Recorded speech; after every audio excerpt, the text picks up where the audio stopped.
Brett Dolan is with us on the Lewis Automotive Hotline on a big travel day. Where in the world are you today, Brett Dolan? Well, I made it back. I started in Houston. I went to Dallas. I went to Tulsa. I drove 2 hours and got back. So here in beautiful, windy Fayetteville. That's right. Are you what's softball doing this weekend? They're going to have to move things. I know they got Colorado State, and they may have to make some changes the same way baseball just did with the doubleheader tomorrow. Then I'm assuming you may be calling both games tomorrow?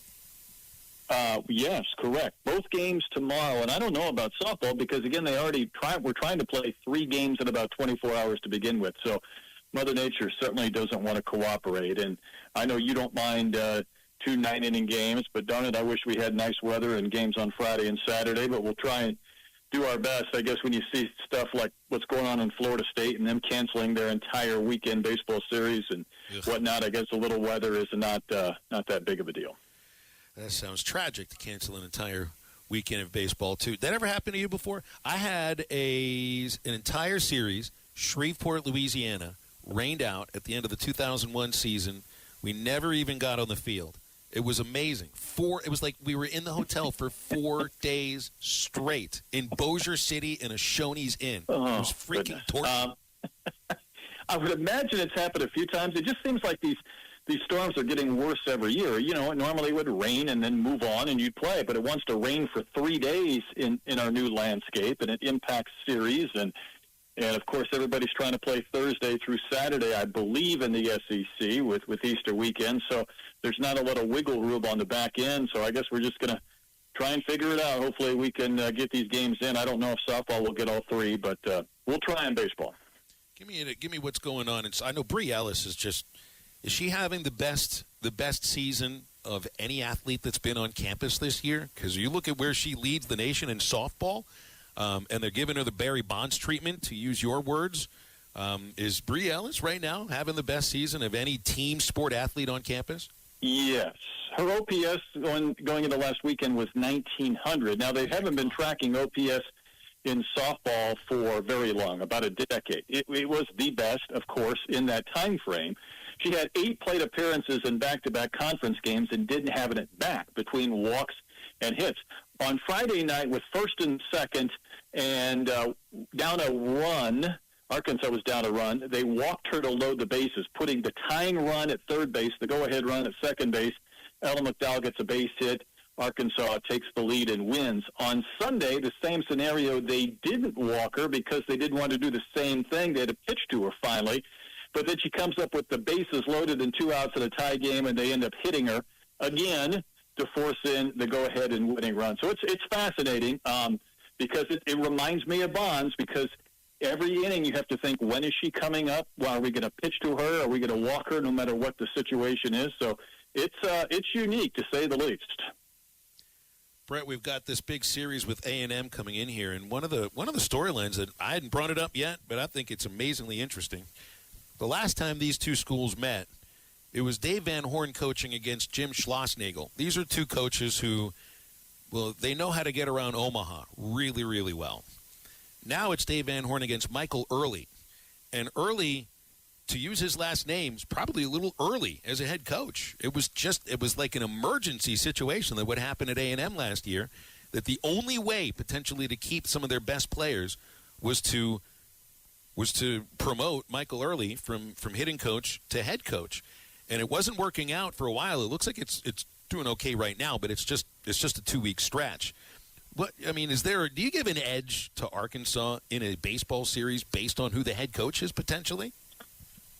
Well, it's possible. I will say, Phil, when I was coming through my 3 cities in my drive, I went straight to the A&M hotel. I got there a little bit late, but I visited with Michael Early. That was the whole point of me driving like a crazy man through Oklahoma to get back, was to visit with him for about 20 and 25 minutes.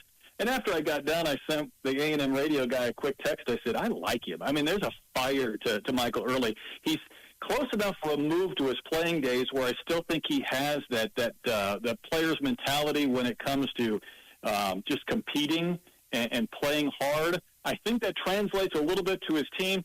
And, he explained it to me this way. Imagine if you took two of Arkansas's three best position players away, one for the year and one for half a year. Would that impact your team? Well, yes, it would impact the team. And Caden Sorrell, since he's come back, has hit like 5 homers in 8 games. They certainly have a much better offense. It's a veteran team with some good young players. The freshman Kill's a lot of fun. We know about Laviolette and whatnot. I think they're going to be fine, Phil, and I think they're going to make the postseason. The question is, can they get in with 13 wins? Do they win 14 wins? I brought that question up to him, and he said, hey, we're trying to win everything. We're not even worried about the number. We're here to compete, and I think that rubs off on his team. Now, I will say, when you go up against somebody like Dave Van Horn, we see it pretty much on a regular basis. I think there's something about his ability to know when to play certain guys and when to give somebody a rest and whatnot that I think comes with wisdom and experience. And I think sometimes any head coach or manager, I think it takes a while before you really grasp that angle. When do you bring pitchers in? When do you take them out? When do you start guys? And I think that's probably what Dave kind of does the best of what I've seen. I wonder if there's a point where Ryder Helfrich moves up in the batting order a little bit. I mean, he's had a couple of 2-homer games in the last, I think it's 3 weeks. He's no longer hitting so many foul balls. He's putting together good at-bats on a much more consistent basis. And it's, in order to move somebody up, well, you got to figure somebody's slumping. You got to move somebody down. Iredale's slumping a little bit right now. I don't know if it's at the point where he's going to be moved out of the middle of the lineup, but Helfrich is hitting like somebody that would be hitting in the middle of the lineup right now. Because you're wasting some solo home runs. I mean, you're wasting some opportunities maybe to drive in a few more runs. I had a similar thought the other day only because Ryder has really had a good month, and maybe this is breaking up the caboose gang, but Thomas didn't play every game last weekend back in Georgia. He went through the OFER, and there are a few manipulations of the lineup, and then taking Souza out as well gives Dave, I think, a chance to kind of maybe experiment just a little bit, whether that's Kojal at second base, whether that's Kojal staying at first and Frazier, and then how do you manipulate the lineup. But I don't think it's out of the realm of possibility that Ryder might bump up. I don't think he'd go past maybe the 6th spot. But Iredale is certainly, I think, Phil, one guy that I would love to see have a big weekend. Davalon was just so hot that anything short of 4 something would be cooling off. And it doesn't seem right when he's going 1 for 4 and not 3 for 6 every couple of games. But Iredale's still a guy I would love to see just get back in that RBI craze because he's a big bat that I think is going to be important going forward.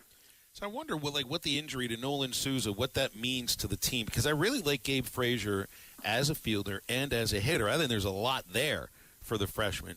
But when you look at the game that Souza was injured, it's also the last game that Justin Thomas, he did start the next game, but it was only 1 at bat. Is there legitimacy to the idea that where you end up getting hurt because of Souza's injury isn't necessarily because of something that he was doing, although I think he was playing well. It's just that for a while there, for like 3 or 4 weeks, you knew what the lineup was going to look like. 1 through 9, there'd be a couple of changes based on if there was a lefty or a righty. And now there's a little bit – instability is not the right word. It's just you're not quite sure what it's going to look like, and there have been a couple of changes since the injury. Well, you're right. I mean, sometimes when we throw the lineup graphic on television, I sometimes joke, well, I could write this one out. I mean, when Arkansas is going well, you can almost go through it in your head without even thinking, or you could put it in your scorebook before you get the official sheet because of how consistent it had been, and the players had been consistent within the course of their production, and certainly on weekend games. Occasionally Tuesdays or Wednesdays might have a little surprise here or there to get somebody playing time. So this is where, again, I think, EVH and Nate Thompson kind of earn their money because when you change things up because of necessity and injury or just because you feel like somebody deserves an opportunity, when it doesn't go right, it opens yourself up for criticism. But we're still at that phase in the season where there's plenty of time before the SEC tournament and the regionals, and I hope that there's another surge for this lineup collectively that we just kind of came out of about a week ago that we can see in May and June. And it might take a little creativity or experimentation to find the right guys if indeed Souza is not going to come back, and maybe there's a couple of guys that are going to cool off from where they were not that long ago, and that's to be expected because it's hard to maintain what they were doing for an entire season. Is this a pitching staff that needs more than 5 innings per start? Because that's about what you're getting right now. And, who knows what Wood will come back with or the length they go with. Even in some of the starts for Zach Root recently, it's been 5 innings. I think he's gone 7 and then 7 2/3. But it feels a little bit like last year to a point. I don't know if it's a matter that you're overworking relievers, but does the team need more innings from starting pitchers? Well, I think so, and I think this is the one case. We haven't mentioned Hagen Smith a ton over the last month, and he was obviously the best pitcher in college baseball, but I think that the depth of an entire staff allowed for Arkansas to absorb that loss of dominance, but when those starters don't pitch well and the depth doesn't look quite as good, it becomes more glaring, and then there's more innings for the bullpen, and the starters aren't going quite as deep as you would like, or maybe not having the success that we know they're all capable of. But I have no idea what this will look like with Gage Wood this weekend or beyond. If he's effective and he's able to build things up, that's another weapon. But it does feel like maybe they aren't quite as sharp as they have been. And part of that's Gackle, but also Roots pitched on a couple of crazy Fridays from a weather standpoint. And Beidelshees kind of has that 5-inning, 2-3 run look about him. But we'll see if there's more. I don't know if this is the weekend to find it, though, considering some of the veteran bats for Texas A&M, but it's not like it gets any easier at any point in the rest of the year who these pitchers are going to be facing in the caliber of competition that's on the schedule. 7 o'clock tonight, Brett. I know you'll be here for batting practice, so I'll see you at Baum when you get here, okay? You got it. You got it. It's Brett Dolan with us each Thursday on Halftime. He joins us on the Lewis Automotive Group hotline. BetOnline is the world's most trusted betting platform and your number one source for all your sports betting action.